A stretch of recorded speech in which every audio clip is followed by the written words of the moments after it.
পুজোর আগেই মন খারাপ হচ্ছে স্টার জলসার অসংখ্য দর্শকদের। একে একে বিদায় নিচ্ছে তাদের প্রিয় গল্পগুলি। সবাইকার মন খারাপ করে আজ অর্থাৎ 25শে সেপ্টেম্বর গীতা এলএলবি সেটে শেষবারের জন্য একত্র হলেন গীতা স্বস্তিক।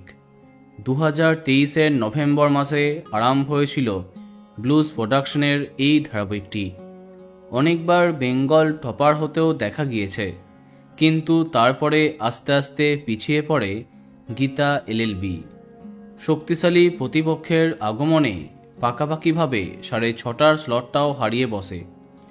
পরে 5:30টায় চলে গেলেও কোনো লাভ হয়নি।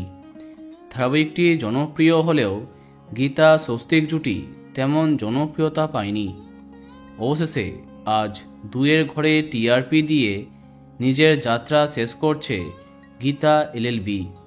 শেষ দিনে সবারই মন খারাপ হয়ে গেল। কেক কেটে একটু সেলিব্রেট করলেন সকলে।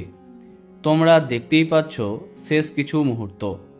এদিন এমন স্টোরি দিয়ে ধারাবাহিকের অন্যতম জনপ্রিয় অভিনেত্রী কৌশিকী জানান, আজকে গীতা এলএলবির শুটিং শেষ হলো।